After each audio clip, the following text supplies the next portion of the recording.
7 online class transcripts with Dr. Karla Turner from February 13, 1995 to April 26, 1995. Karla, anyone want to jump in? Type. And I'll respond. Open.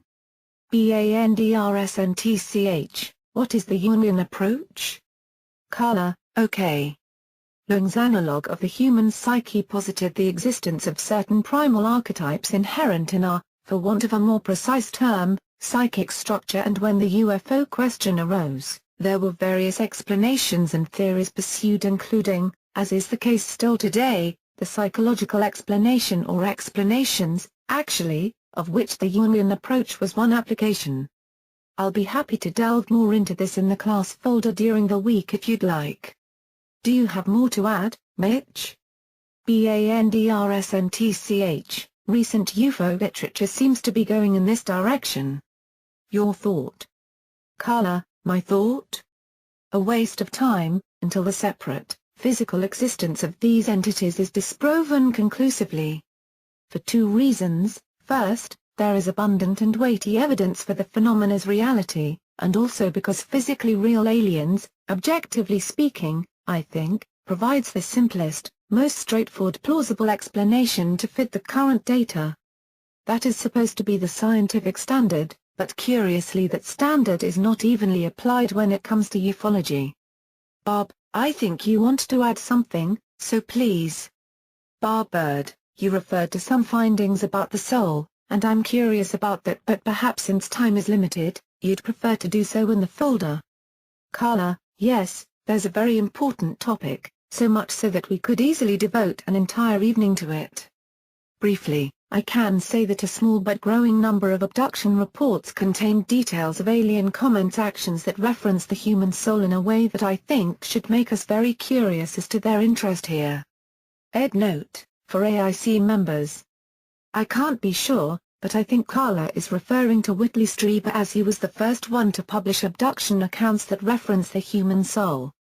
He released that material at about the same time that Karla conducted these classes. I cannot be sure whether it's the Strieber material she is referring to. John Velez. Karla, Bird, I have nothing more. Karla, OK. I will go into this more in the folder if anyone would like to do so. Irene 757, I was twice shown this and I wonder why I was shown, but more importantly why they were interested and what technology they have to do this. I find this very disconcerting. Karla, me too. Hopefully we can get into this discussion later in the class, but for now let's start with the scheduled discussion topics. I'll keep track of Density 4 being next and each of you as you signal, so after you, Density 4, I'll have a brief opening for the topics tonight. Density 4, just a brief note regarding Lazar's allegations that he read an alien book which described us humans as containers of what? Souls? Karla, possibly, sure, but not necessarily just that. Actually, that is a rather frequent term reported from encounters. Trying to be objective and questioning, I have to be aware of at least two implications in such usage: the spiritual notion and the physical notion. For follow-up, but briefly please. Density 4, I have nothing further. Karla, OK. You know, sometimes the best discussions are entirely spontaneous, and if something truly gripping should happen to come up, and we all agree, I am open to a change of plans. Nothing in stone so far as the schedule is concerned, since we can do quite a lot in the class folder. So please, all of you, don't hesitate to let us know what you think of a particular topic or discussion. The first thing I want to look at with you tonight is the variety of encounter locales in the abduction data. There are basically two subgroups here: the beginning or initial locale for an event, and in many cases a second location to which the person reports being taken for a time. Usually the initial locales are one of three: in the home, in the car, in an isolated outdoor area. The second locale groups are more varied. Aboard craft that rest on the ground, or nearly. Aboard craft that leave and return to the area of encounter. In an alien facility with only aliens present. In alien facility with both alien and human personnel. and in a terrestrial facility, often underground and often with humans also present. What about other locales that show up in the reports? Anyone? Terra Alta, I doubt that this happens often enough to qualify for its own nomination as a locale, but I am currently investigating a case, and know of only a few others, in which various credible witnesses, including a minister, a mayor and others saw, over the period of years, various crafts and anomalous lights interacting with fresh graves in a local cemetery. Period of time roughly 12 to 15 years, perhaps 50 witnesses over the period of time, sort of ties in with the discussion about the soul earlier, as well. Karla, okay. First, to emphasize, until we have a conclusive answer or understanding, I should think every report qualifies for examination until disproven. So by all means the more unusual reports are at least as important, if not, perhaps, more so, for we often learn more from the anomaly than from the pattern. If this is a substantiated claim, then maybe we should be glad the bodies were already dead? What about any other locations? UFO BOB-51, are there many reports of abductions from big urban areas? And are craft sightings usually reported? Karla, sure, there are plenty of urban abduction reports. And craft are consistently reported as much from city sightings as any other. In the last 2 years, I'm aware of flaps in Dallas, Austin, and Fort Worth-Waco areas just in Texas, and at least 2 very active areas here in Arkansas, plus a number of other U.S. locations, which never got reported outside of their own areas, for instance. Anyone else? Karla, if not, I guess I'm a bit surprised that the location on other planets hasn't popped up yet. D777, Milwaukee, Wisconsin had a sighting. Actually, the green light was seen to go all the way from Racine to Green Bay, quite a distance, and it was reported on all the news media. Karla, yes, I've just gotten more news about that sighting recently, newspaper reports. And there was a previous group of sightings in the past 18 months or so in that area. Density 4, there have been a growing number of allegations regarding abductee training centers on both Mars and the dark side of the moon. Has anyone else heard similar things? Karla, I haven't heard this, at least in such specific terms. Although I remember the Alternative 3 material quite well. What, briefly, is the info? Density 4, just that. I can provide you with additional docs via email. Karla, I mean, training in what? Density 4, I don't know exactly, I can check if you'd like. Karla, good. Okay, Terra Alta, I think you had a comment? Terra Alta, a multiple, actually, 1,500 times. Abductee, I'm currently working with reports being taken to an interdimensional place.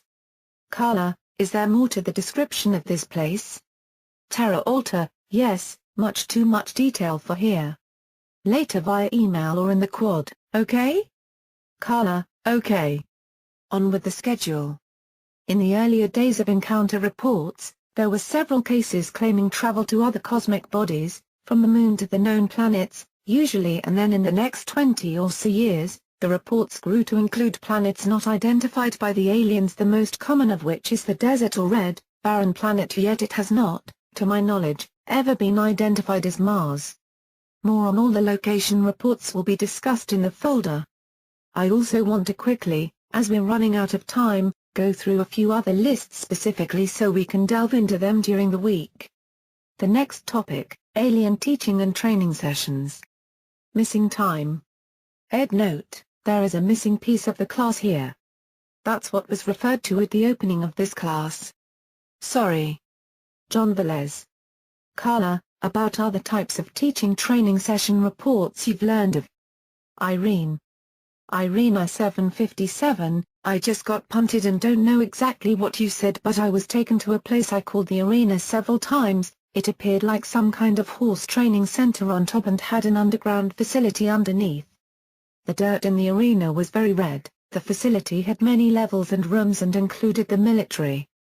Karla, this is consistent with probably 3 or 4 other reports in my research except for the specific ground color in all cases and the arena description, but the term corral has been used in a similar report. Terra Alta, but first, for Irene, We will certainly go more into the underground topic, pardon the pun, in our folder. Sorry, didn't mean to interrupt. Please with your thoughts, Irene. Irene I-757, I very much want to know about the others. This is very uncomfortable for me tonight. Irene I-757, I'm finished, it's just that the last thing one wants to hear when relaying this kind of experience. I have used the term rodeo many times in referring to this place. Karla, what exactly is causing your discomfort with this? Is it disturbing if true, you mean? Let me interrupt Dane, please, we haven't gotten to a very important part of this class discussion which would be useful here, the topic of virtual reality. I hope that when we do discuss this, you may be somewhat relieved to consider that a great deal of what we see and experience may indeed be illusory to a large degree. That is one thing I try to remember always, both with my own experiences and with the reports of others who share theirs with me. Do you want to now, Irene? Irene I-757, I'm just very upset by the concept of having been trained. To do what, when, what part of me has been tampered with? Karla, yes, I fully agree. It must be the primary worry of every abductee, once the awareness of the agenda begins to sink in, even though we know so little of it. This does bring us back to the next topic I want to cover for our week's discussion, alien law and metaphysics. Part of the abduction data includes such reports. In the category of law I include info about the alien's home planet or system, with all its many varieties. Also included are the various explanations of the alien's purposes which are imparted to abductees, as well as contactees, of course.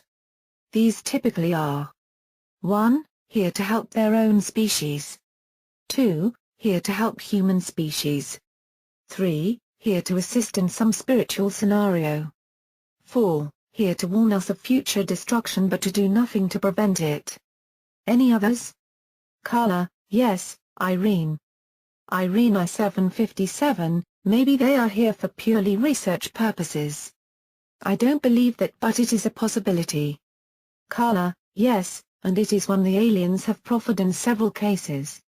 Of course, the possibilities of combined motivations is in the list too. D-777, in the UFO group I belong to, we have 30 people now, and 6 of us have been programmed with compulsions to set up communities in various parts of the country. Each one of us has the compulsion to go to a different part of the country. Each one is intense in this purpose and is working hard on the plans for the future. Karla, right. The Get Ready program that we too, among many others, have gone through, which is why we are here in the woods, certain woods with certain requirements. Is any of this familiar to you? I've now learned of probably 30 people who were compelled to move just to the Ozarks in the past 3-4 years, from all over the country without a real understanding of their sense of urgency and necessity to do so. Or have you and your acquaintances had a substantially different experience? After you answer, though, I want Irene to have another chance, and then we have to stop for the night, as we're past time now. D-777, one of our group is going to the Ozarks. She went down last month to look for land. Karla, there's plenty of it, rather affordable, but believe me, unless you're bringing a hefty bank account, you'll have trouble supporting yourself there, Irene. Irene I-757, we live in a barn and a teepee in the woods behind Oregon City, Oregon. We have been very actively pursuing an independent lifestyle for years. This creeps me out though. I want to know that this was a good idea. My idea. Karla, I can share my own rationalization for our actions, if you'd like. Irene I-757, yes. Karla, we felt that yes, we realized we could be under external compulsion to make this move for reasons we wouldn't like if we knew them, but we also insisted that our actions here, whatever the coming situation, would be positive and do no harm, no matter what the other agenda might include, and we vowed to do only the things that were truly good for us and enjoyable as well. Here we are quite happy and active, with wonderful friends and neighbors, and the whole thing unfolded as if by plan, to be sure. But I believe, and it's just belief, I know, that humans and aliens are not the only two groups in this universe, or at least that there are more than just those who abduct. I hope that's helpful. Irene I-757, yes, thanks. Karla, let's close for tonight, though, and we'll have a really intense week of discussion coming up, I hope. Any final remarks? Karla, okay, density. Density 4, briefly, you mentioned agendas a few times off the record, what is your take on the grey agenda? Karla, honestly, I don't think there is a grey agenda, because the data leads me to believe that the greys are not what I'd call alive and individual but are probably manufactured tools for the real entities. Density 4, okay, so the controllers then? Karla, oh, the real question.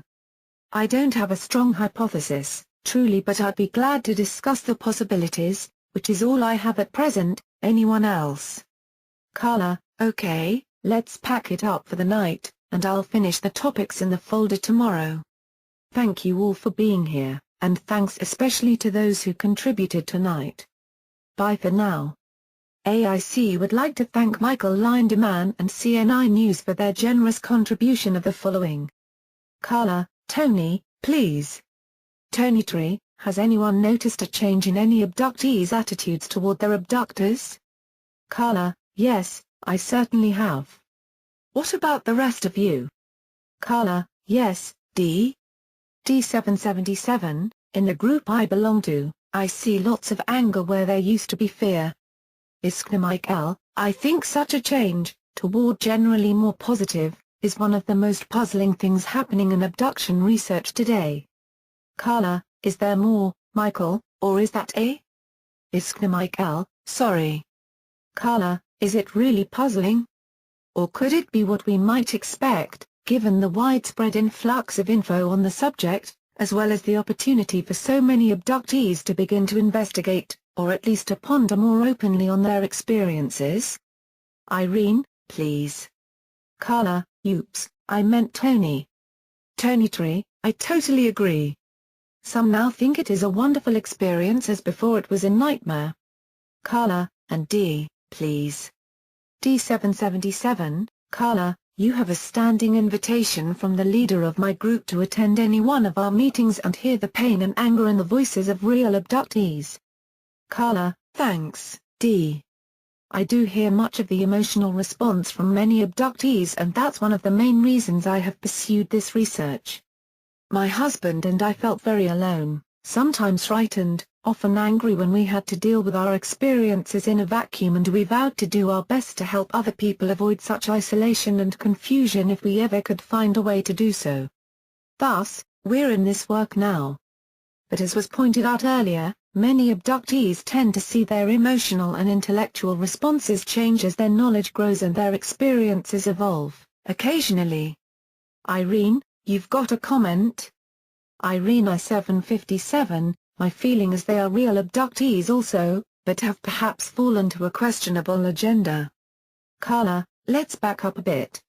What was the original meaning of real abductee in your statement, D? D777, I belong to a UFO therapy group where every member is an abductee. Karla, okay, but can you be more specific? Do you know people you'd call unreal abductees? D777, some just say they had a dream. Others have conscious abductions. Some have had to watch their children be abducted while they were paralyzed. Karla, yes, I see what you mean, but it's true that many real abductees cannot handle, as yet, facing the reality of their experiences and prefer to use terms like dream rather than recognizing what is actually occurring, because if they recognized the events as real they would be forced to do something different. Nazis, do you have a comment?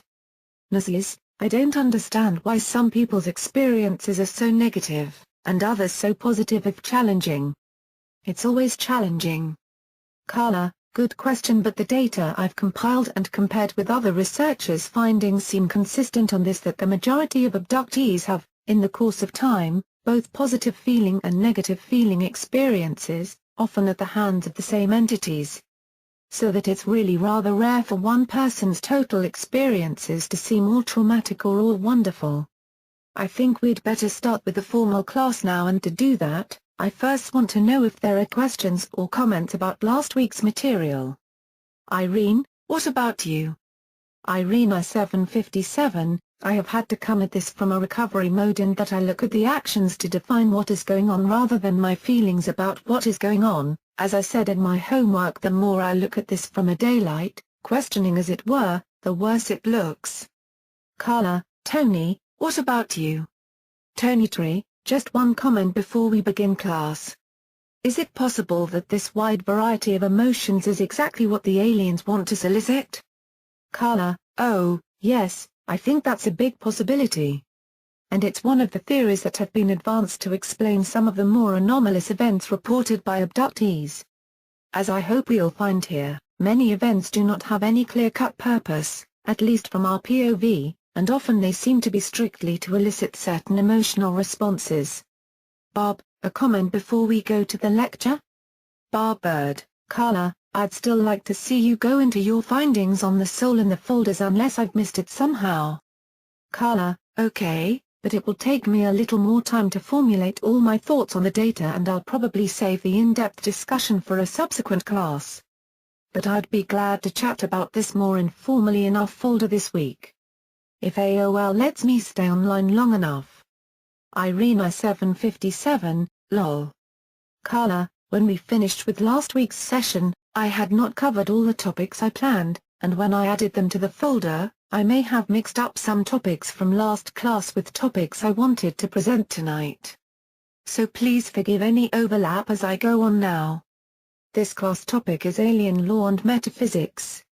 I've defined law as information delivered by the aliens, of whatever variety, to abductees but which cannot be externally verified. To begin, let's look at the typical statements by aliens about their home or origin. In the earliest days of reported contact, does anyone recall where the aliens usually said they came from? Anyone? Karla, yes, Tony. Tony Tree, Venus. Karla, right, among others. What else? Texas, 90829, Jupiter. Karla, okay, another hotspot from the 50s. Anyone else recall an alien home planet? Irene. Irene I-757, Native American law says the moon. Karla, yes, and so did some of the earlier ETs. Yes. Michael? Iskra Michael, Zeta Reticuli. Karla, nope, sorry. Anyone else? Karla, okay, Tony? Tony Tree, Barney and Betty Hill's aliens come from Zeta. Karla, well, perhaps, but the aliens never said that. Where, in fact, did the Zeta connection begin? Anyone? Karla, yes, Irene. Irene I-757, from the woman who put together the star map from the Hills description. Iskra Michael, right. Karla, bingo. And after that, Marjorie Fish, for those who want to look into this, then we bend to get much later reports that aliens were implying an origin from Zeta Reticuli. Yes, Michael. Iskra Michael, nothing to add. It's been said. Karla, okay, go ahead, Irene. Irene I-757, roughly how many abductees are given locational info? I never have been. Karla, neither have I, to be honest, and it is rather rare to get reports of locations just as it is rather rare to get any info from the abducting aliens. My point in starting with the early cases is to show that the first contacts with entities almost exclusively involved a home planet within our solar system, but later this changed dramatically and we bend to get reports of places that we had no possibility of checking out. Any thoughts about this change? Karla, yes, Charlie. Mrs., were those 50s contacts genuine? Karla, I have no reason to doubt the stories of many of the early contact cases. But of course I wasn't around to personally interview them. However, from the subsequent research I would bet that these people really did have experiences of some sort. But why do you think the home planet info might change as it did? Karla, Irene. Irene I-757, either the credibility of the witnesses is questionable, or more likely and more sinister as we were able to verify the location, we were given disinformation. Karla, I have wondered about that too, as we started to explore our solar system. Yes, Charlie. Mrs. Venus was an obvious choice, but I very much doubt that people like Adamski were for real. Karla, there are still some very firm supporters of his accounts, however, and I would more likely question the alien statements than the contactees, at least until there were reasons to think otherwise. Wayne.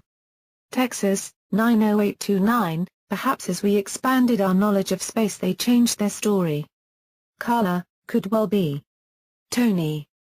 Tony Tree, has anyone ever heard of any abductees saying that the aliens say they come from our future?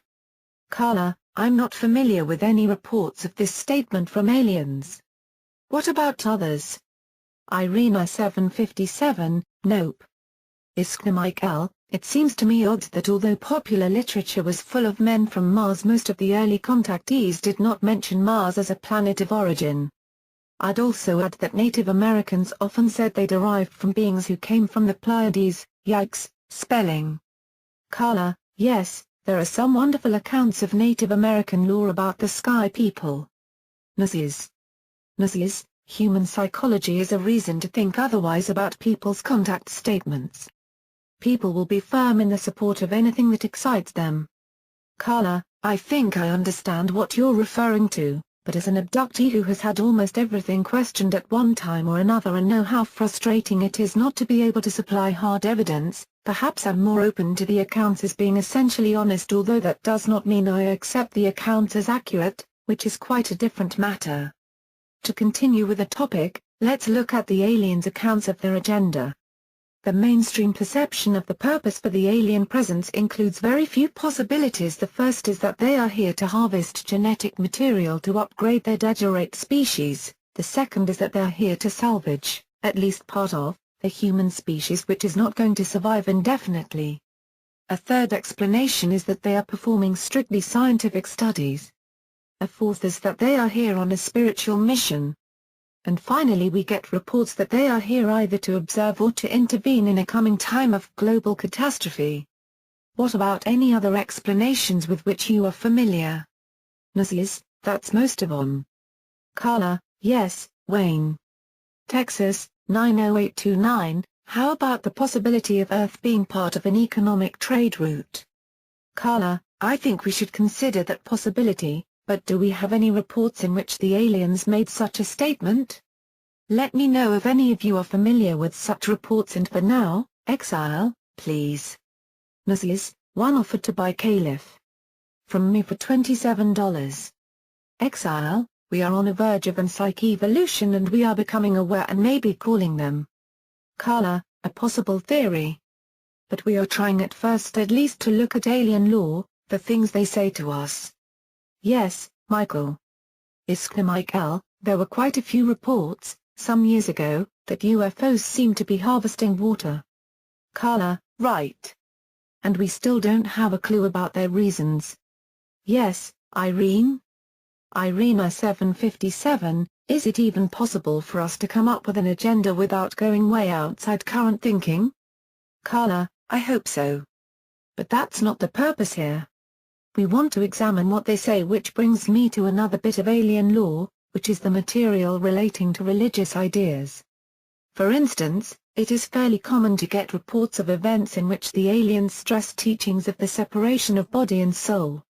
They typically use the term container to refer to the body, and they emphasize the supremacy of the soul over the body in these cases.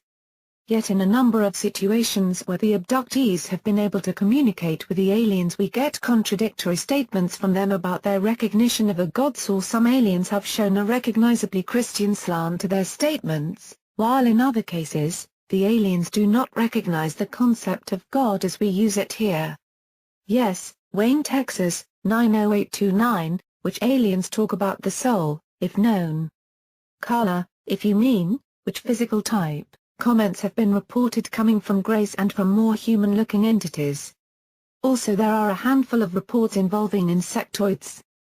D777, the aliens speak of reincarnation. In that they put souls right back into another body when the body dies. Karla, reincarnation or recycling? Mrs. The aliens put them in? Karla, I have two cases in which women, as young children, were shown a huge metallic sphere in space and were told that it was the place where souls were basically recycled. In one case the girl said she knew that if she went into that sphere, she would not come out alive. Yes, Michael. Iskna Michael, I've heard reports that some aliens claim to have made Jesus, or Jesus was an alien. Do you know of any abductee who has actually heard that claim? Karla, heck, yes. And even more, there are plenty of cases in which Jesus himself shows up for a cameo appearance, but I think it's strange that in all these cases, the Jesus figure never looks Jewish, but rather appears as blonde and blue-eyed. I have a good report on these lines in Taken, BTW. Irene. Irene 757, I don't know if this is related, by my two earliest memories were of a vision of Christ Saint Michael. Iskna Michael, well, Jesus doesn't look very Jewish in most Christian depictions either. Karla, wait. Irene 757, and of a grey at the foot of my bed. I also saw the sphere you were talking about in a rebirthing. Karla, I think I missed calling on Tony first, and then Charlie, so let's back up to Tony, please. Tony Tree, I have come across the term the one in many alien accounts, Fowler among others, I wonder is this God? Irene 757, several years ago, in which I remembered my conception. This is very puzzling to me. Nazis, so, is this Jesus reality or apparition or subjective perceptual distortion? Karla, could be, Tony, as in some cases the aliens use the term God, but in other cases they seem to simply refer to a vague concept. Charlie, you're next, please. Karla, I would think that when we look at a number of parts of alien lore, we should wonder if the aliens aren't taking ideas and concepts from the minds of their subjects and then playing those back for them, as it were. We saw this, possibly, in the switch from home planets in our neighborhood to places too far away to be observed. And until we get some specific reports from predominantly non-Christian cultures, we don't know if Jesus is a universal type for them, or if in India, say, they bring in Krishna. Go ahead, Jim. Isknia Kad, something that ties together a few of the themes you've mentioned is the idea that Armageddon, our own image, and a religious image, is coming, and they are going to pick the chosen people. Have you heard these types of reports? Karla, not too often, but in one case, Pat in Taken, the aliens told her they were angels, but not as you were taught, and they also implied that they were cloning bodies to have ready for the resurrection. Of course, in other reports, the cloning explanation has been far different. I can't believe that we're already running out of time, just when things are getting good, but it's about time to shut down for tonight and hopefully continue in our folder. Charlie, you can have the next comment, and then Michael. Iskna Michael, Karla, it's your choice, but you can continue at least another 15 minutes. Karla, I wish I could, but I need to keep to the schedule tonight. Charlie. Mrs. Dinner awaits. Karla, we should pursue our own ideas about the alien comments during the week, please. And I will check into the folder daily and respond. I hope the rest of you will also take advantage of our folder and toss in your ideas too. Some of you are apparently reluctant to dive in, but please know that you will not be ridiculed or face any derision for your comments. Let's make this a very productive week in the folder, ok? Mrs. Sounds good. Karla, hi, folks. Glad you're here tonight. D777, wouldn't miss it. Thanks. Karla, by the way, D, I was just given the name of a person who may be a blind abductee, but I haven't made any contact yet. Barbird, Karla, looking forward to meeting you at the Ozark conference in April. D777, I wish you luck.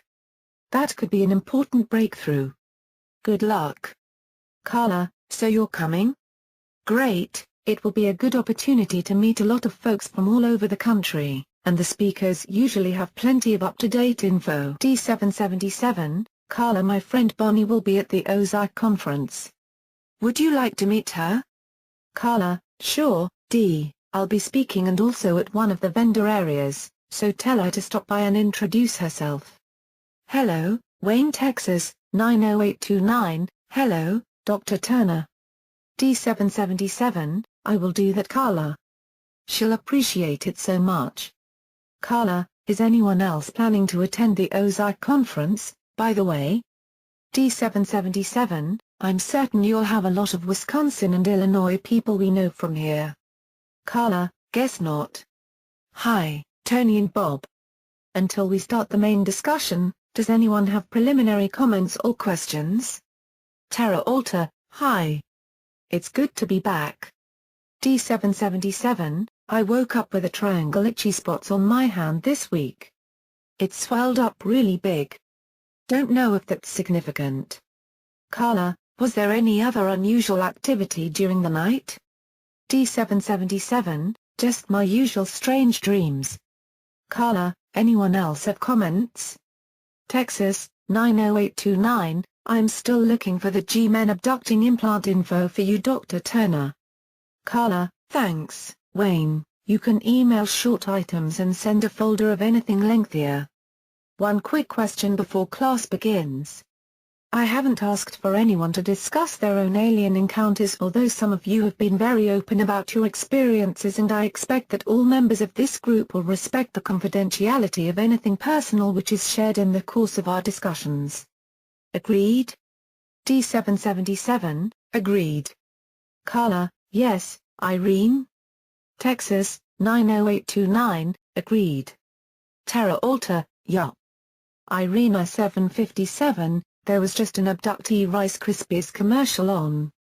Karla, yes, I was told about it but haven't seen it yet. I'm still blown away by the one for stovetop stuffing. Hope you've all seen it. Time for one last freebie before I start the discussion. Anyone? Karla, yes, Jim? Iskniakad, is it awfully conspiratorial to think that all these advertisers are doing this as concert? Karla, well, it's certainly true that some of the major corporate interests have promoted the UFO and alien motifs in widespread advertising, and they don't spend their money heedlessly, do you think? Anyone have a response to this? Density 4, stepping up the drip feed campaign, you mean? Karla, the public preparation agenda, Devin? Density 4, yup. Karla, is that conspiratorial thinking? Anyone? Karla, yes, Irene. Irene 757, in my college radical days I learned just how far the GOVT and big business are capable of going to promote whatever it is they please. The stories of GM and Standard Oil buying out all of the trolleys, for example, the list is endless. Why should this be any different? Karla, we'd want to look at the motives of big business and its relation to this phenomenon in more detail, if we want to get a bigger view, which is why I've started a mini-topic folder operative in April, on the connections between corporate interests and the UFO alien scenario. So if anyone is interested, that's where to share your ideas. Yes, D777, my local UFO group has been approached by a film crew from out east to interview people in our group, not just because of the UFO connection but because we have members of many colors and they want to show an ethnicity for a CNN coverage program. Karla, interesting. Let us know what happens and when it will be broadcast, please. For now, let's get started with our final set of topics for the course, which are non-reproductive physical procedures, implants, and virtual reality capabilities. We're familiar with the genetics procedures and fetal extractions, but there are a number of other physical procedures regularly reported by abductees. What, for instance, can you recall? Karla, yes, D777, I've had several surgeries on my head, in the back. Karla, right, this is a more common report than the general literature reflects, and many abductees describe it in almost identical terms, saying, they opened my head and removed my brain. Yet we don't find any scars from these procedures afterwards. What other procedures are there? Karla, yes, Barbird, I've heard of abductees receiving healings of various sorts. Karla, okay, this is part of the data and some of the reports are very impressive when it comes to medical verification, but they aren't statistically a significant part of the reported procedures. Yes, Mitch? Karla, Mitch just got punted, so go ahead, Irene. Irene I-757, scoop marks, needles in the abdomen. We have both had unusual scars. Karla, yes, and some of these marks may be explained as part of the genetics work, as with the needle intrusions into the navel and over the ovaries, and the scoop marks may be samples used for genetics work too. Mitch, you had a comment? BANDRSNTCH, never mind, I got thrown out. Karla, go ahead if you'd like. Alright, Terra Alta, I think you were next. Terra Alta, an abductee I'm working with, recalls 1,500 abductions, reports very little surgical intrusion, but a massive amount of tuning on his system for the purpose of being a conduit for energy. Certainly not a statistical category, but an interesting report nonetheless. BANDRSNTCH, there are reports of implants to increase the abductee's level of awareness. Karla, both interesting aspects. I'll respond to you first, Mitch, because we will be discussing the implants separately a bit later tonight and this should be part of that. As for the physical tuning of abductees, yes, these reports are tantalizing because if something physical is indeed being altered, there should be some way to test and analyze body tissues and functions to confirm this, but I don't, so far, know of any group funding such a study. Yes, Irene? Irene I-757, when I was in Rachel, Nevada visiting Glenn Campbell, he said there were physical tests that are being developed to prove the existence of UFO sites, and we talked about the possibility of testing abductees in the same sort of way. I know I have physical after effects such as a metallic taste in my mouth and a very hungover feeling. These things should be somehow measurable. I have offered over the net to make myself available for this kind of testing but have had no takers. Mrs. Sorry I'm late, Teach, had to help Ma burn the pine needles. Karla, I remember reading that. Of course, funding is scarce, and the real research carried out is under R&D auspices, for the most part, and won't be made available to the public, so it's unlikely that any known group of abductees will be openly tested. Hi, Mrs. We are looking at non-reproductive physical procedures reported as part of abduction events. Besides the brain procedures, there are also frequent reports of the body being scanned by various equipment. Do you know of such instruments in the reports? Yes, D777, my friend Bonnie has had implants put on over the corneas of her eyes which cause her to see energies in the next dimensions all the time.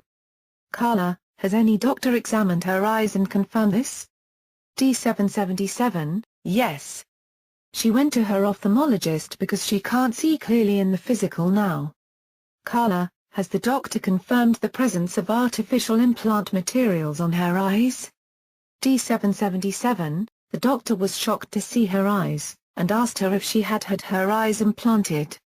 Karla, yes, Tony? Tony Tree, there's a man at MIT that specializes in implants. I think his name is Pritchard. Mrs. Pritchard? Karla, right, and perhaps Michael could find out if there have been any recent reports on implant analyses. Another physical procedure is the insertion of wires or tubes into the abductee's wrist, knees, feet, and several other locations not directly related to reproduction. And also, perhaps the most classic procedure reported, the taking of samples of skin, hair, and fingernails. Yes, D777, I hate to be redundant, but Bonnie and I both had something with wires inserted between the ribs on the right side on the same day a couple of weeks ago. Karla, I'm not surprised by such reports anymore, they are so frequent, and yet we still don't know what purpose they serve. People often say that some liquid is either injected or removed by the tubes, but explanations are hardly ever given. A similar reported procedure is the forced ingestion of a substance or liquid which has various descriptions. The liquid is typically associated with a subsequent alteration of some sort in the abductee. Yes, D777, I was injected with some chemical about 8 years ago to test my immune system, which caused my health to downslide a great deal. They come back every so often to check how my immune system is healing itself. Karla, two things in response. First, yes, when the aliens do give an explanation, It often has something to do with our immune system, or with changing some frequency or vibration in our bodies, but as of yet we have not externally confirmed that this is indeed the real nature of their procedures, as we cannot objectively monitor the events. Second, from your statement I assume that you've had some health problems in the course of your alien experiences, and I would point out that to be honest, especially for women, these events seem to lead to health problems. Typically, these are gynecological, and some of them are unexplained. Yes, Charlie? Mrs. I was zapped with a blue-colored ray in the right upper chest, to correct a problem there, they said. But it is difficult to correlate this sort of thing with regular, Western medicine, or confirm it. Karla, were you aware of a problem in that area before this event? Mrs. Yes, a very long-term, that is, chronic problem. Karla, how is the problem now? Mrs. It seems to have rebalanced itself. Karla, excellent. Perhaps this is one that should go in the healing category. Looking at these various procedures, can you reasonably explain them in terms of any of the traditional abduction theories? Anyone? Karla, yes, Devon. Density 4, just a guess, keep them containers in tip-top shape so they can keep mining them for sperm, ova, etc. Whatever, or to make it appear that they are friendly and well-intentioned. Karla, okay, but it's just not the case that all abductees have good health, as I was saying, so that isn't a widespread concern. However, given your premise of mining, could it be that the gynecological problems could stem from repeated mining forays into the women's reproductive areas? Any responses? Karla, yes, Devon. Density 4, as an aside, I have never heard of the aliens cleansing their ubiquitous anal probes between use on various folks. Mrs. Oh my. Density 4, as we would expect a dentist to clean his instruments or a gynecologist, surgeon, etc. Karla, yes, and this concern has been voiced by many abductees as has a concern about possible disease transmission from the forced sexual encounters some of them go through. Yes, Jim? Irina 757, EEWWW.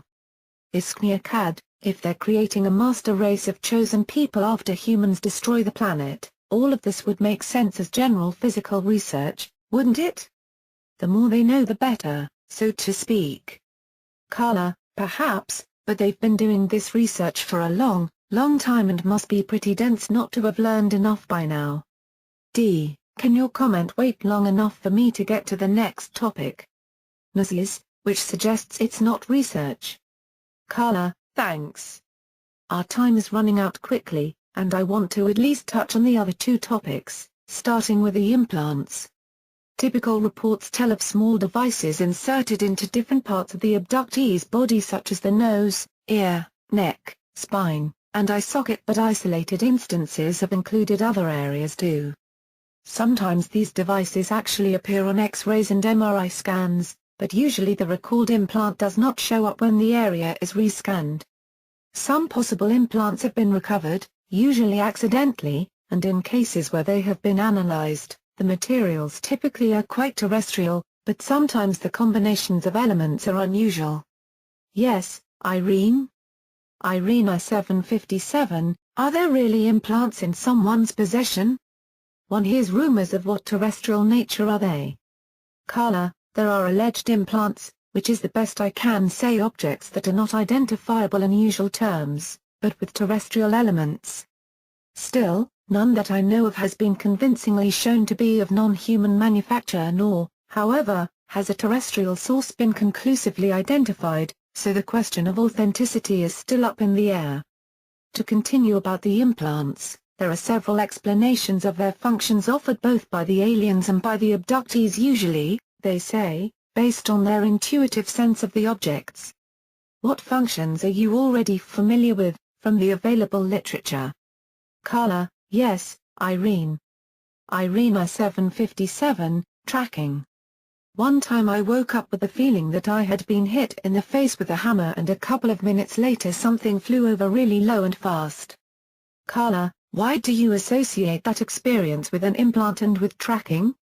Irina 757, because the pain was very localized in the area that always creaks after an experience. This same area was so infected after a sighting I had in 1967 that I was almost hospitalized for it. I guess actually though my reaction is strictly emotional. Karla, hello, Michael and Jim. Iskna Michael, greetings, Karla. You found the place, I see. 20, with 5 auditors, and yes, I sent out 2 reminders in fact. Ah, Karla, you have 20 sign-ups, pretty good. And we expect a few more to sign up this week. Karla, Michael, will you be doing an intro tonight? Karla, welcome, everyone. Iskna Michael, Karla, I can if you wish. I actually plan to sit quietly, if possible, and just observe. What would you like? Karla, all right with me.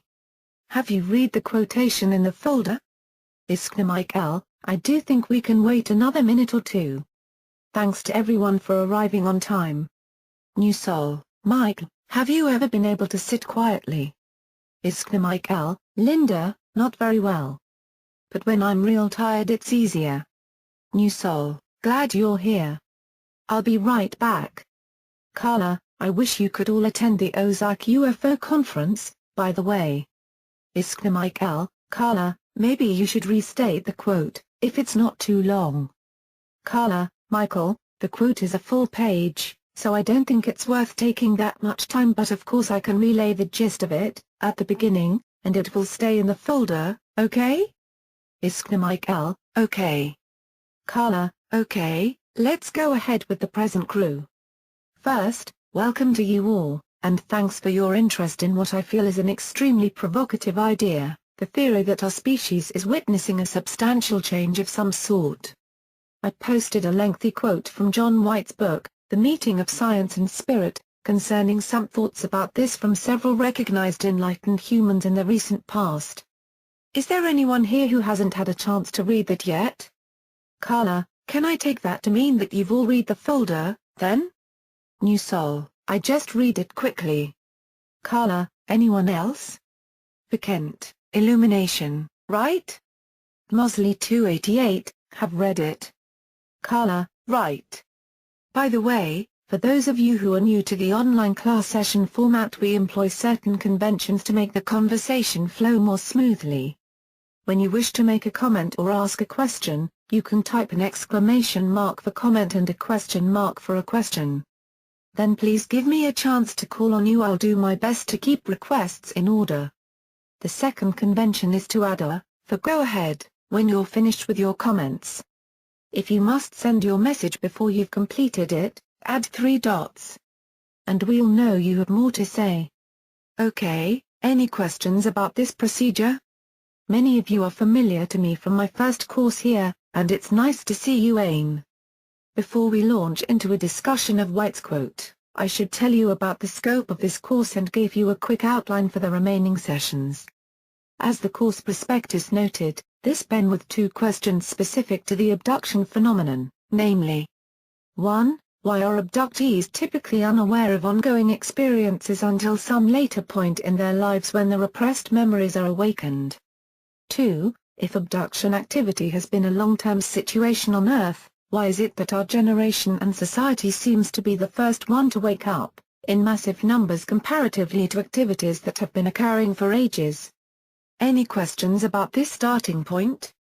Karla, yes, D777, some abductions seem to be out-of-body experiences or what seem to be dreams, and people just aren't aware that these can be real experiences. Karla, exactly. Until, that is, they go through a particular experience and suddenly many more memories surface. This is the pattern reported by any number of researchers into abduction accounts, and I find it to be generally true. Yes, Red. Redshift 9, what is the evidence that abductions have been a long-term situation?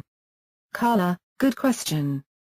The evidence rests upon interpretations of old accounts, myths, legends, and religious writings, mainly, as well as interpretations of certain archaeological findings. Such authorities as Valley and Sitchin, for instance, have discussed this possibility. Karla, back to you, D. In my last course I discussed some reasons for the hidden memories from abductions, so I won't get back into that point for now. Yes, Michael. Iskna Michael, it may be we are not the first generation as you say in the sense that many ancient cultures took contact with the gods for granted at some level. We may be in a recurrent pattern that seems very out of sync with our scientific paradigm, that pattern being a time of mythic breakthrough that deconstructs and reconstructs our belief systems. Karla, yes, this may indeed be our situation, yet the fact that we can still seriously discuss a number of possible situations seems to indicate that we haven't generally recognized the situation yet, I would think. There may indeed have been ancient contacts with the entities we know today from abduction accounts. It may also be the case that in both the ancient and the current contacts, the entities were not honest with the humans who knew them. Karla, yes, Linda. New Soul, why do you say that? Karla, because at least in current reports, there is strong evidence of illusions and deceptions and verifiably false and unverifiable information coming from the abductors, and if they are the same group as the ancient gods then the possibility must remain for the older group too. Yes, Kent. For Kent, I'm notorious for asking about the white light experience. I believe that the illuminating experience is more than philosophical. There really is a white light that flares in the head. It starts with a chilling in the spine which travels upward to become a flare in the inner eye with added sensory effects such as the ability to see through closed eyelids, even a synesthesia sight sensation on other skin surfaces. Is there a neurological theory that would account for such experience? Karla, let's get a neurologist in here, somebody. For Kent, macros. Karla, I recognize some of your description from accounts of Kundalini experiences, BTW, but for now, let's try to stay with the specifics of this course, ARC. We don't know if abductions are an ancient practice, but it's part of the possible theories that impinge upon the idea of our current transformative process. Bob. Mosley 288, rather than dishonesty, could it just be not making an explanation to an ant? Karla, yep, could be just that. New Soul, that's what I think too, Bob. Karla, but the amazing and bewildering variety of experiences that are part of the abduction scenario simply defy logical explanations many times and point to a much deeper involvement with us humans than we have with even our typical lab animals. Yes, Michael. Iskna Michael, it's interesting that high cultures like the ancient Greeks, who had a very developed sense of beauty, goodness and justice, nonetheless spoil of their gods as being capricious, jealous, violent, of taking sides, of warring amongst themselves, and also of coming down to have their way with the fair damsels of the land, etc. One would think the Greeks could imagine nicer gods than that, if it were a matter of imagination. Karla, true. And those who try to explain this situation, without resorting to an extraterrestrial one, usually discuss it in terms of the development of the human psyche and specifically of consciousness. For those of you who are interested in this approach, please check the reading list in the folder, BTW. D777, I think that in many cases, people thought they were seeing angels perhaps, or demons or even ghosts, and in medieval times, people were put in chains in dungeons screaming because they thought they had lost their minds, and even to this day, aliens and UFOs are a taboo subject except perhaps one-on-one. Even in my own family, I can't discuss the subject openly. Karla, yes, you may be right about how we have misinterpreted or misnamed this phenomenon in the past, and perhaps even today. Let me quickly give you a brief outline for the classes coming up. In the second session, we'll focus on the spiritual aspects of the hypothesized transformational mutation or evolutionary leap that many of us sense is occurring. In the third session, the focus will be upon the biological aspects, and the final class will discuss the intellectual mental aspects as well as putting the various discussion threads together in some reasonable manner. My starting theory or question concerns the leap of our species from a bicameral mode to a tricameral mode of some sort, and I'd like to define my use of these terms briefly. Although the term bicameral has been used specifically to refer to the human psyche before the advent of consciousness as we know it today, as in Julian Jaynes' book, it has also been used in other ways, pointing to a bifurcation in the human psyche. Conscious and unconscious is one such bicameralism. Mind and brain is another. In Greek terms it was expressed as psyche and soma, and the difference was much as we make between brain and mind today. My use of bicameral refers to the conscious-subconscious duality, and my reference to tricameralism concerns the emergence of a new level of conscious perception and action. Any questions on these terms, before we go to the quote? Please don't be shy. Karla: yes, Bob. Mosley 288, do you have a thought about what this third level is? Karla: I have thoughts, yes, and perhaps they're wishful to a degree, and I intend to share them as we progress, but of course I'm more interested in the thoughts of our class participants. For those of you who read the quote from White, do you have any beginning comments about the ideas expressed by such great visionaries as Richard Bach, or Sri Aurobindo? Yes, Linda. New Soul, maybe you're about to get to this, but what kinds of new reports are you getting from abductees which indicate a kind of a more positive consciousness shift? It seems the White quote and many other things I've read support this idea of a shift to a higher, or tricameral, whatever new way. That's my personal feeling too. But it seems if aliens are involved in this, that abductees would have first knowledge. Karla: the knowledge that abductees bring away from their encounters is very limited, first off, and comes from alien-controlled events on top of that, so knowledge is not always what we get. There are a few things in the reports that could be evidence of a shift, including of course the accounts from contactees who generally report positive-seeming events, and among abductees I feel that reports of events in which the abductees were able to break loose from control are indications of something changing with them, as well as events in which the abductees are able to see through illusionary scenarios, as has happened on a number of occasions in the past couple of years. Yes, Bob. Mosley 288, I read Buck's Cosmic Consciousness years ago, and I thought his enlightenment was strictly of a spiritual awakening thing, while abductions are physical, biological. Karla: true.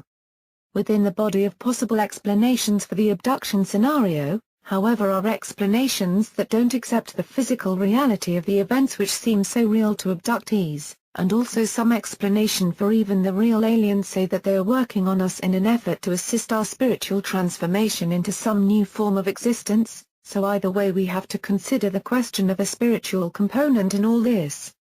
Now, back once more to the quote.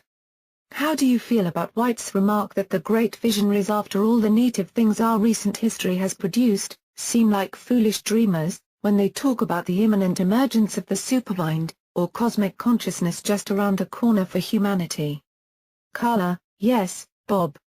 Mosley 288, I think all those bad things, wars, depressions, etc., make a need for dreamers more than ever. Karla: you may be right, but that is a sad statement, isn't it? Go ahead, Michael.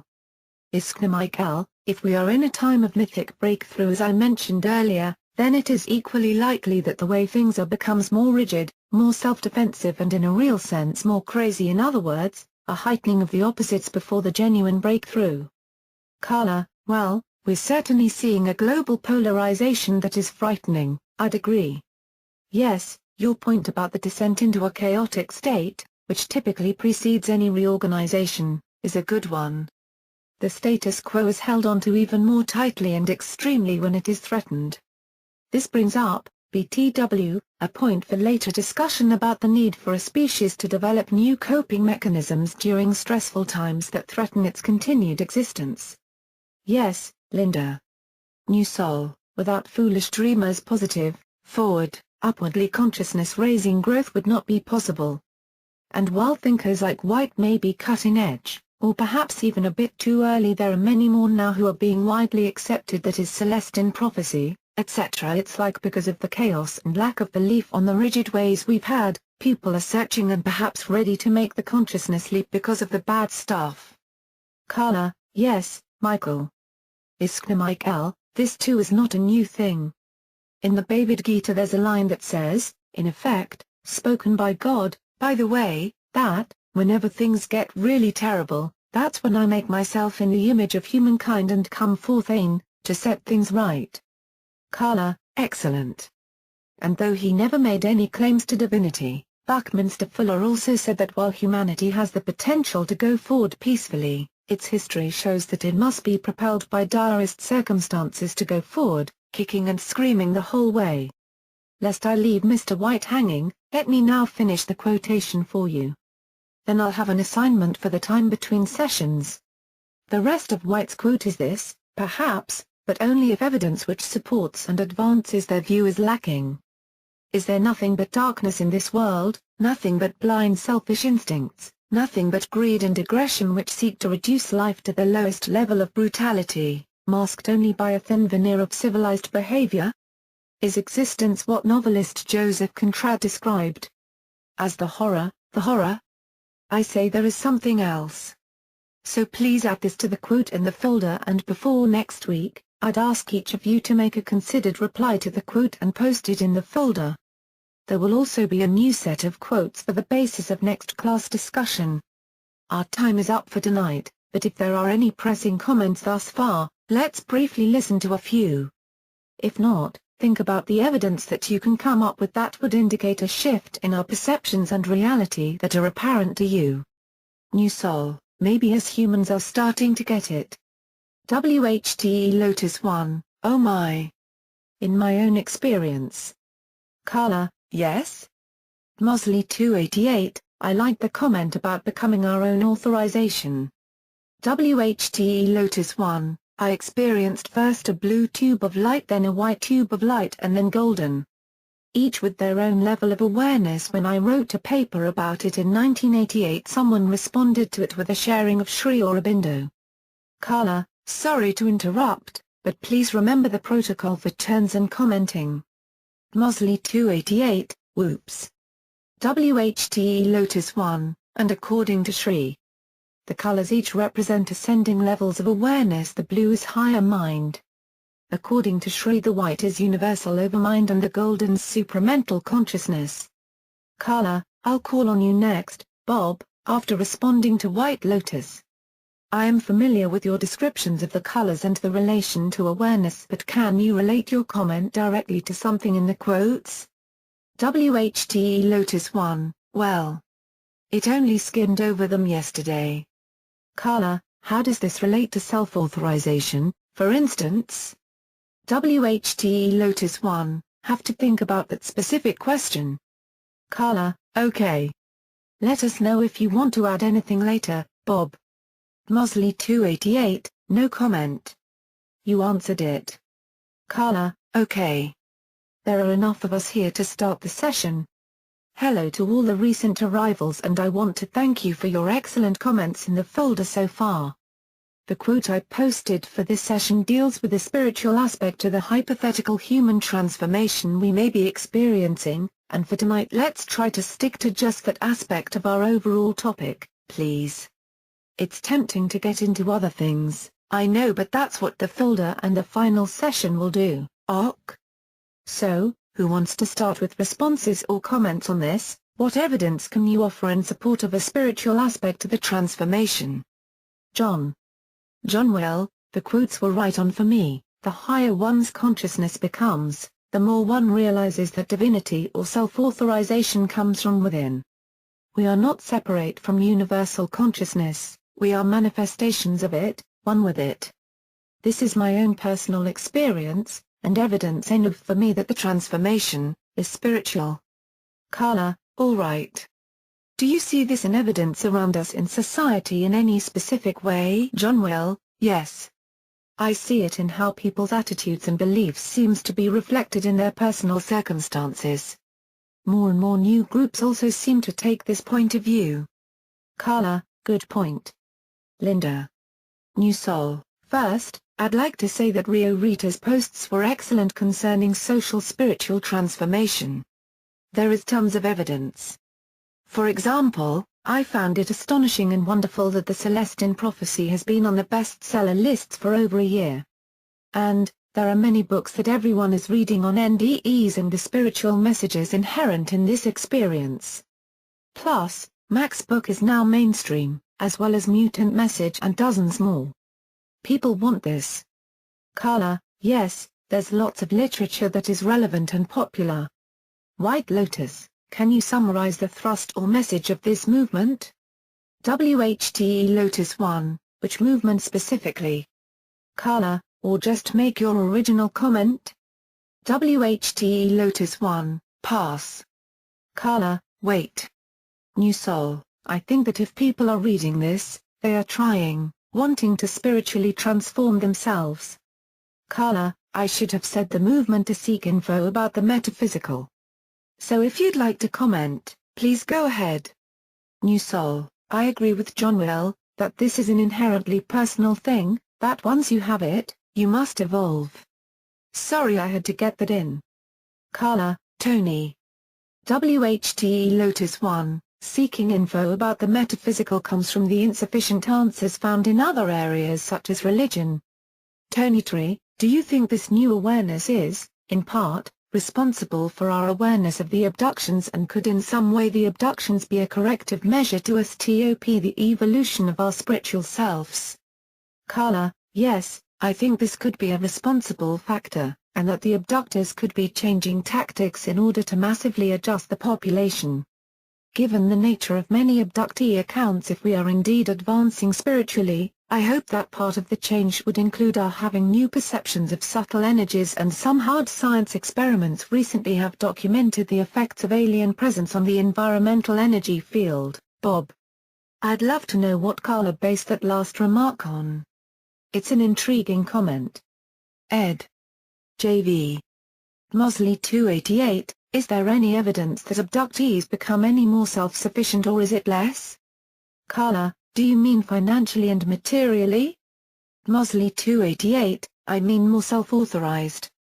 Karla, it varies from person to person, of course, but in many instances there is a flowering of the individual in a number of ways, and for those abductees their response is one of determination and growth, not always in the same directions, however.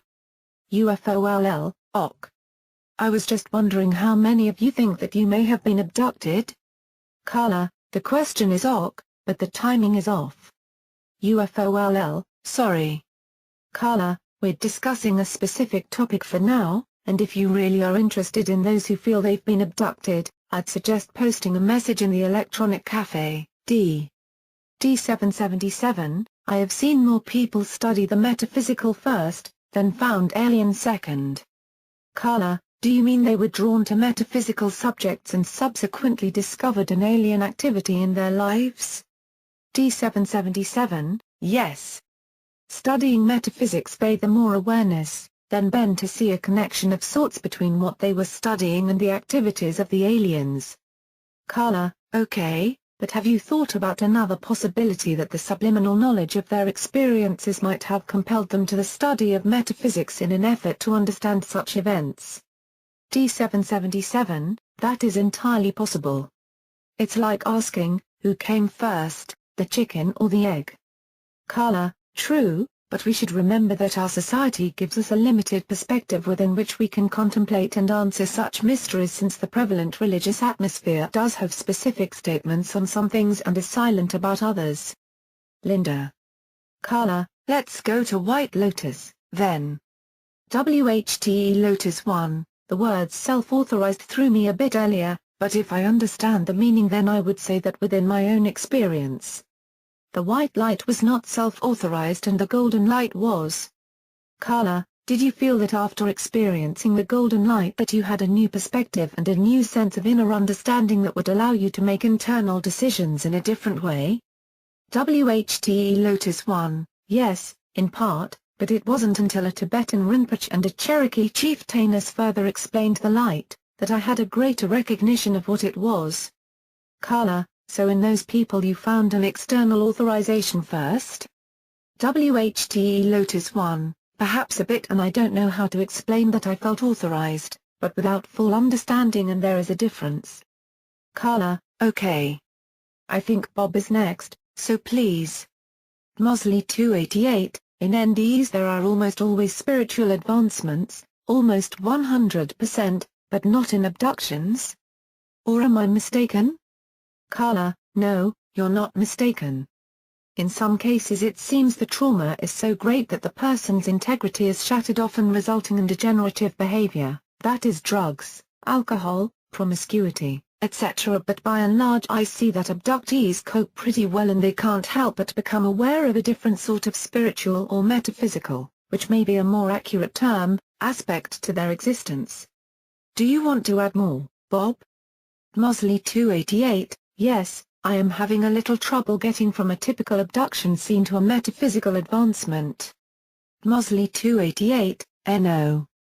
Karla, okay, yes. The fear and trauma of the typical abduction scene usually takes a toll and takes time to get over, but a healthy individual usually tries to get past the fear since it is inhibitory to positive actions, and when a person realizes that guns and cameras and security systems won't work against alien intrusions, the usual next thought is of some inner means of protection and resistance, and the inner world is a part of what we've come to think of as metaphysical, so perhaps you can see my point of reference here. Any comment? D777, Rio Rito 88 is next. Mosley 288, I want to listen more about this. Rio Rito 88, WHTE Lotus, you are so fortunate to experience golden light, as you know, the most sublime. Karla, I want Bob to have a chance to finish, and then John is next, according to my list. John. Mosley 288, no, I'm fine, thank you. Karla, John. John, well, I became interested in UFOs first, then discovered it bled over into metaphysics. I find I can no longer separate the two, and my awareness of the phenom has actually expanded my consciousness and sense that I am more than I appear. Karla, just asking, could this in part have come from the knowledge that our current science is unable to deal with the phenomenon, that it transcends into an area we could call the paraphysical? Implying that there are natural laws and energies at work but that we haven't yet mastered the power to recognize and affect them? John, well, yes, absolutely. Science and spirituality are actually different ends of the same stick. Karla, okay. Rio Rito 88, of colored light. Also healing influences are in it in what you are now discussing. Sorry, my comment is too far back. I know of a method to stop an abduction. Karla, is there more? Rio Rito 88, they are deterred by some cry "Luchas, Jesus save me." It has worked, and if you think why it means the Greys are anti-Jesus, or well, all they are now saying about them. Karla, sorry, but not in all cases. I investigated an abduction in which the grandmother prayed to Jesus for help, and then a blonde-haired Jesus beamed into the room and said, in effect, that the Greys were working for him. The abduction proceeded without interruption. All methods I've heard of for stopping abductions have proven inconsistent in their effectiveness. Rita, for your reply. Rio Rito 88, oh, that is an awful story. Those little guys screen us all the time, causing illusions. Karla, yes, I know they do.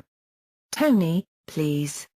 Tony Tree, is this a good time for you to elaborate on the hard scientific experiments you mentioned earlier?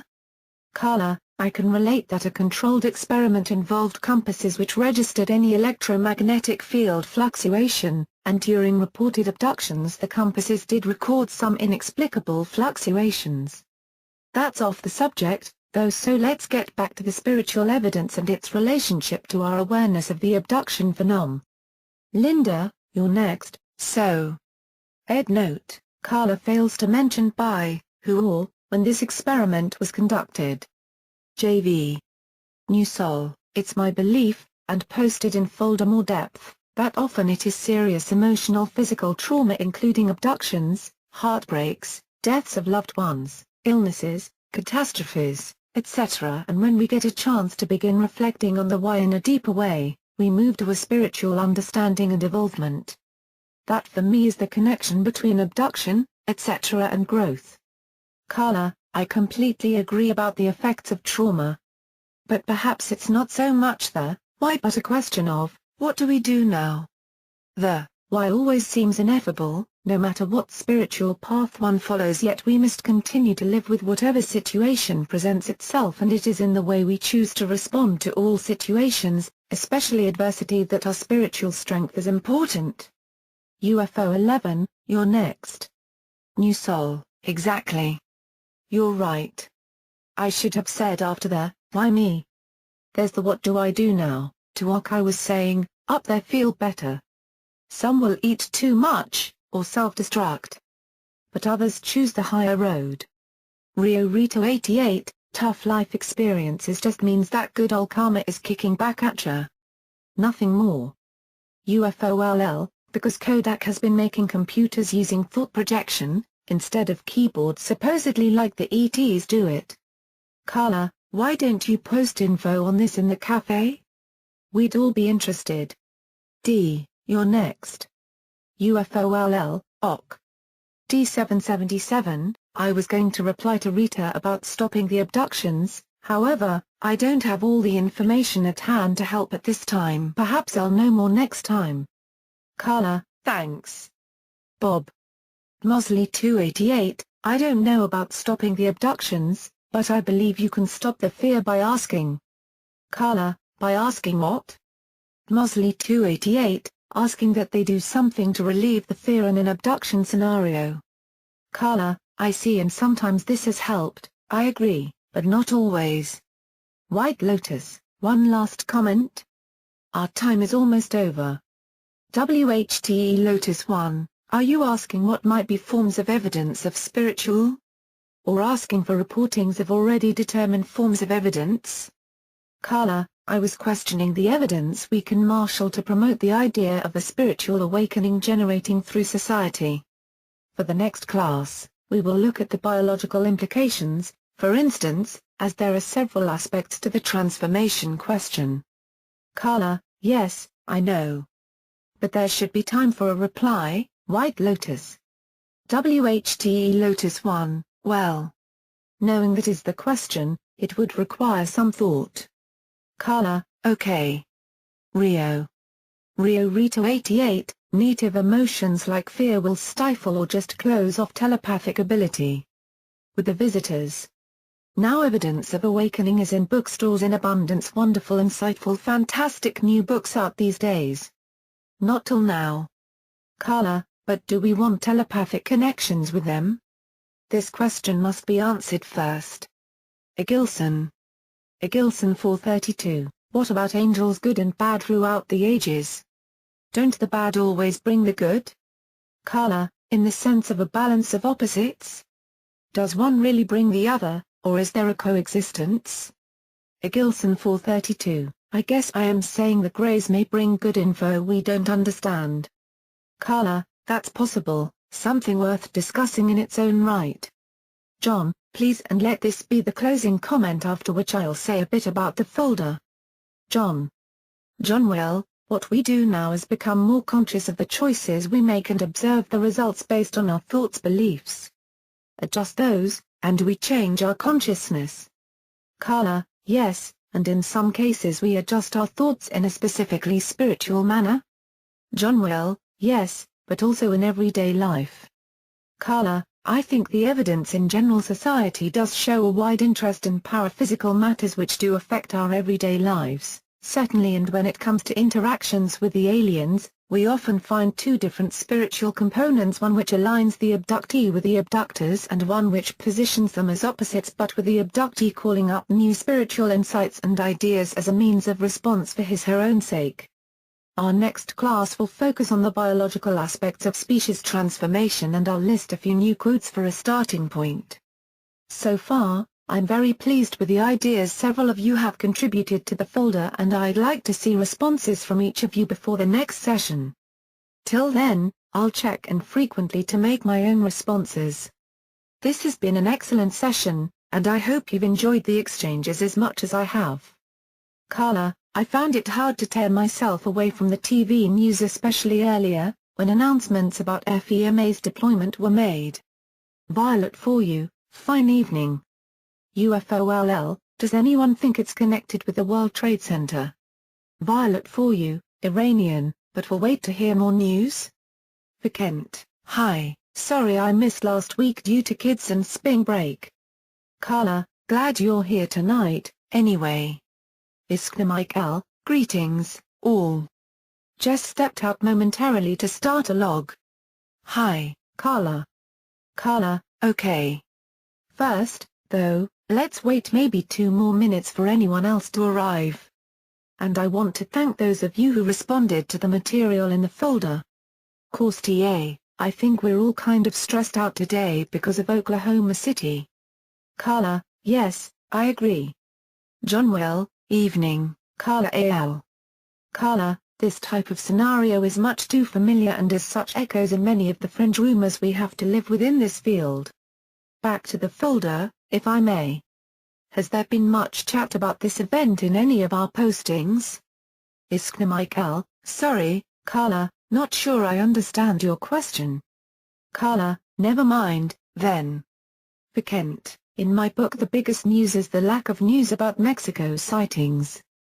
Karla, I was thinking of your recent class topic, Michael, about GOVT issues.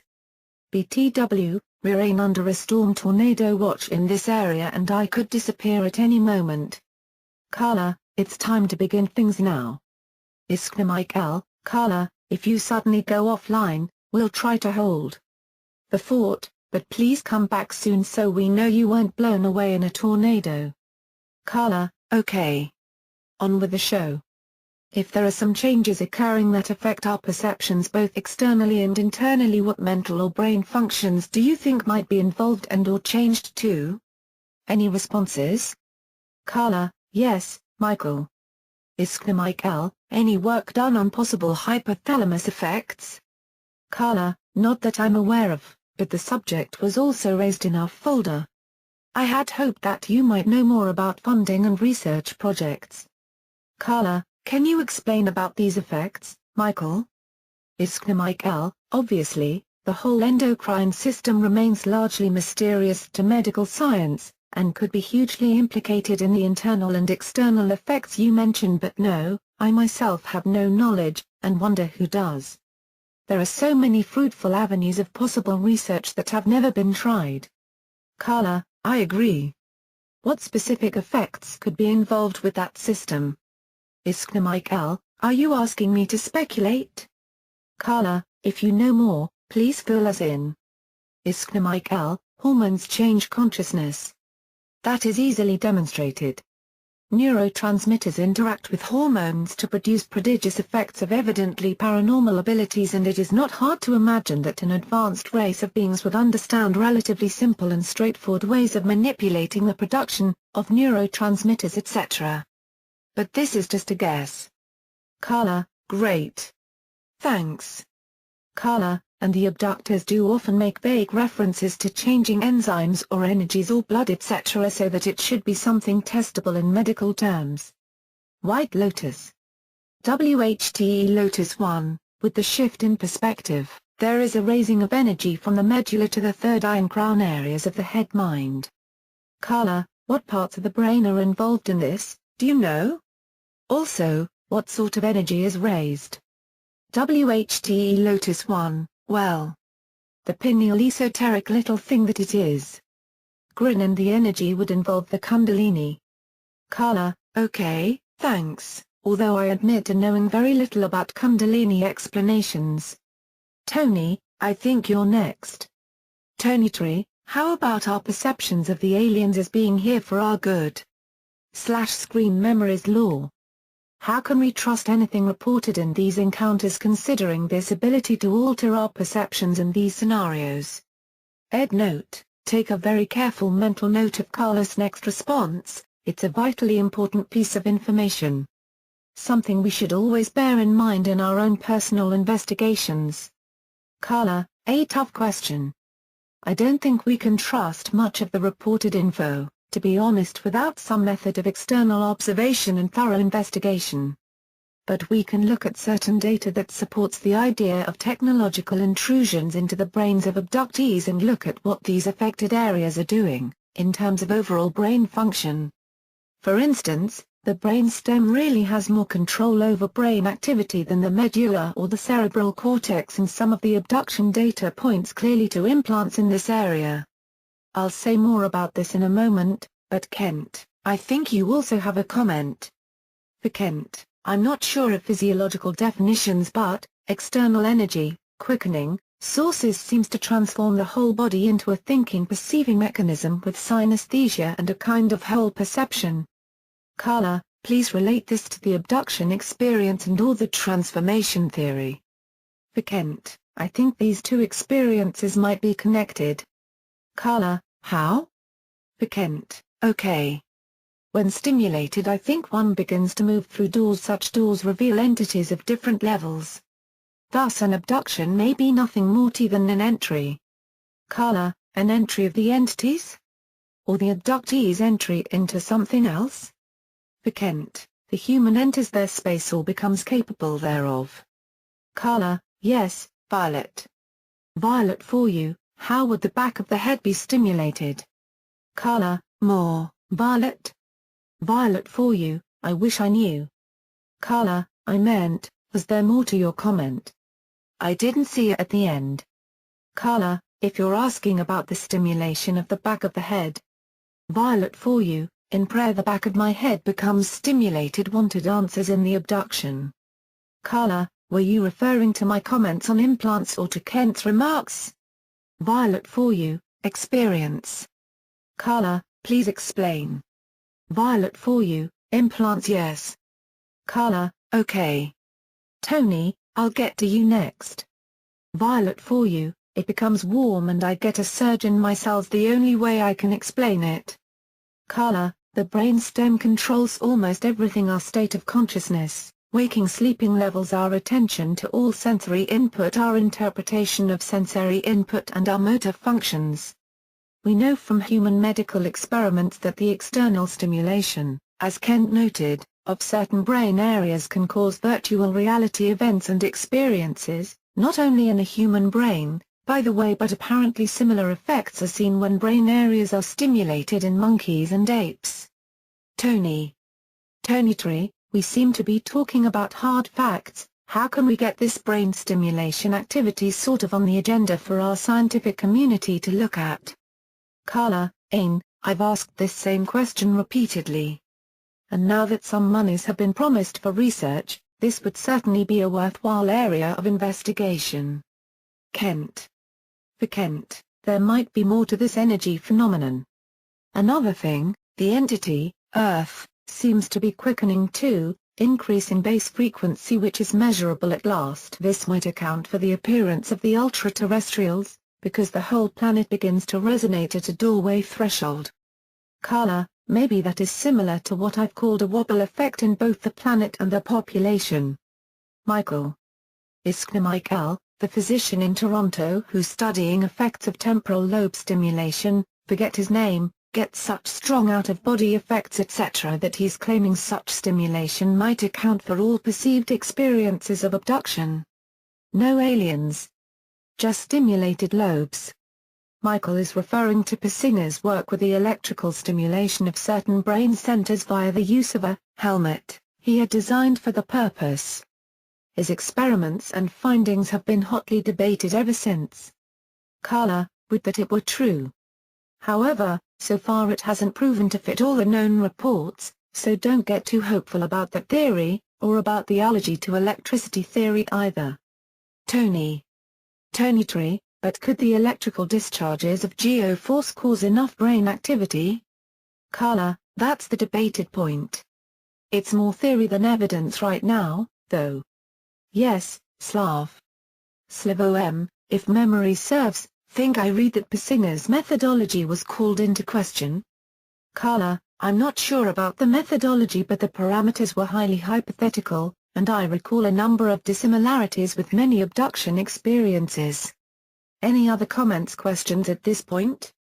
Karla, yes, Michael Michael, the Learning Channel did a program on abduction a few nights ago in which a British woman, very smart and not much committed to the alien part of abduction, went to see Persinger, got into his experiment room, had weird experiences, all shown on TV, came away saying that, while very interesting, it didn't seem likely to do away with the strangeness of abduction.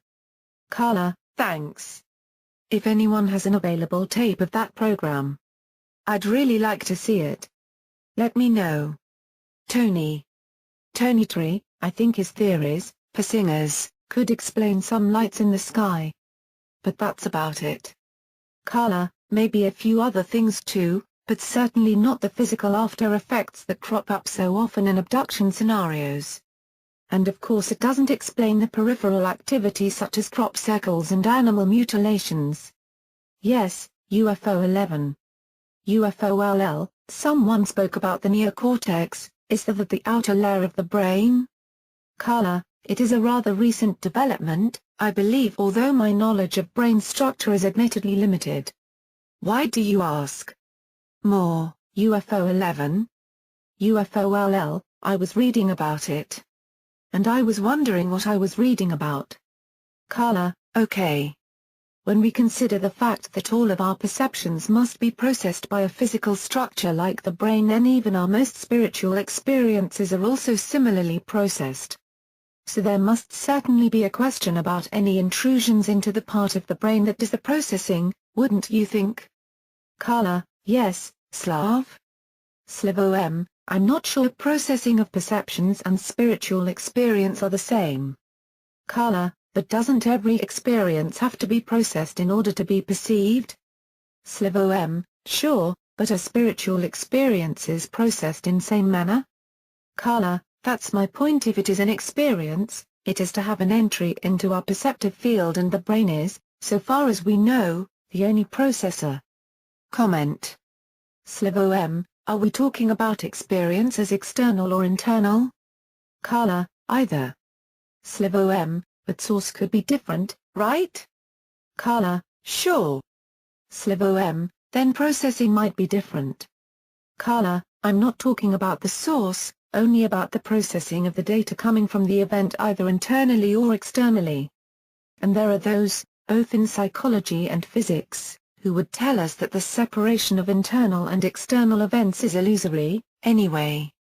Yes, White Lotus.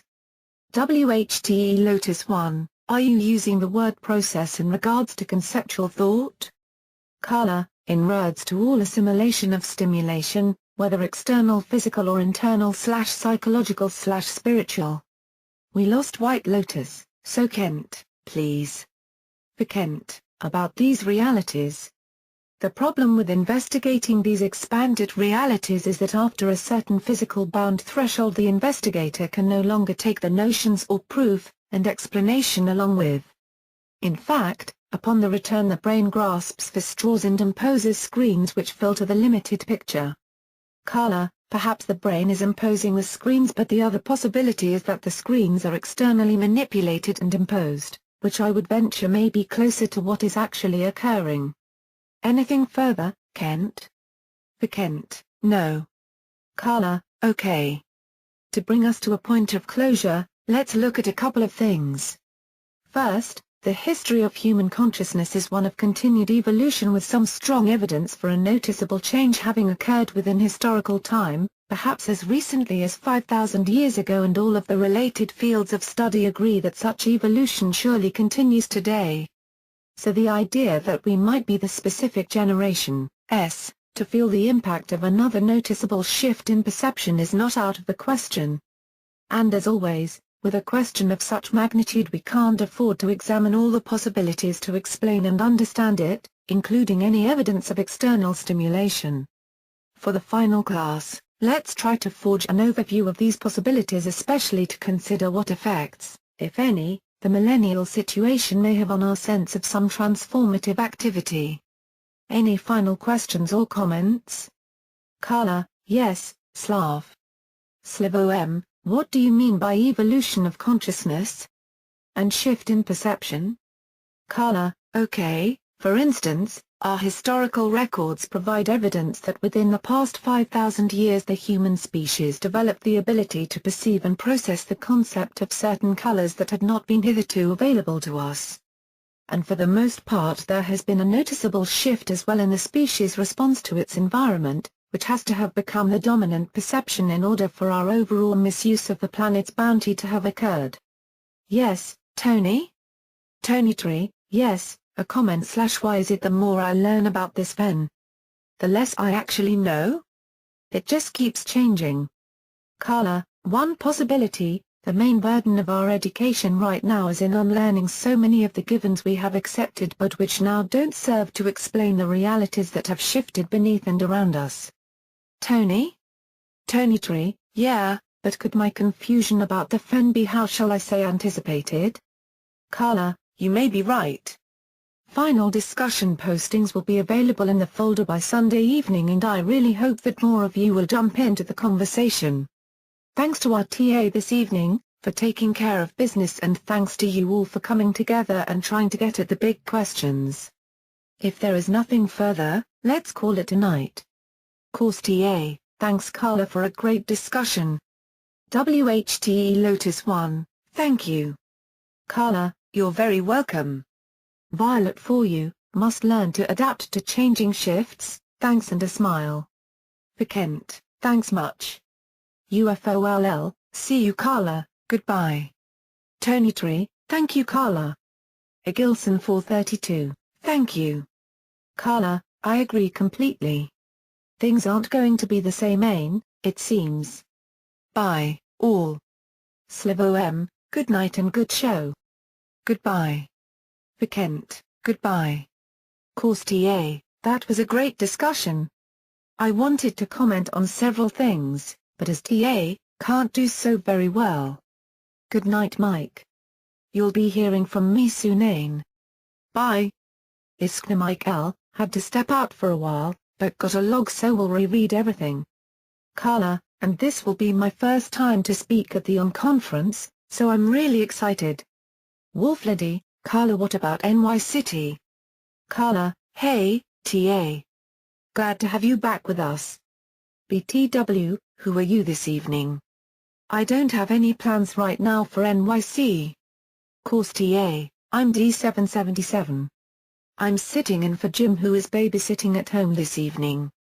Karla, although I did speak there a couple of years ago and met many intriguing folks in ufology out there. Thanks, D, for taking care of the business tonight.